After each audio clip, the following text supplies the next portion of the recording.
Alright guys, welcome back to the Right About Now channel. This is Zia. Thank you for tuning in. Today I've got my slip-ons in and I am going to be installing them, and we're going to compare the sound from the stock exhaust with these slip-ons that I purchased. And the ones that I purchased are Rinehart DBX45 slip-ons. So here's the box. I'm going to go ahead and quickly unbox them, and this is not going to be an installation video. There's a million videos out there of how to install. I'm more excited to hear the sound because I've heard the sound of the Rineharts are excellent, and I went with a 4.5 inch slip-on, so let's hope everything works out well. So here goes nothing. All right, we're going to start up the bike and listen to the stock exhaust.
hope you enjoyed the video.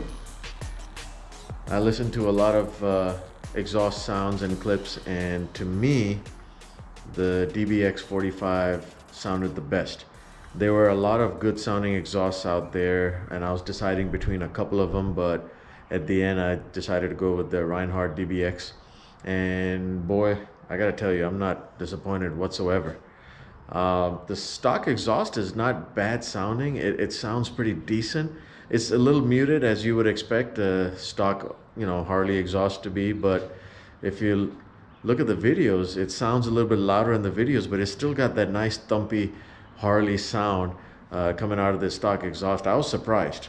So, but the Rinehart DBX45 is definitely one of my favorite sounds. And if you like the video, guys, please go ahead and hit the like button. And if you don't mind, please go ahead and hit that subscribe button as well. I would really appreciate it. If you have any questions, let me know. Hope you enjoyed the video, and until next time, be safe.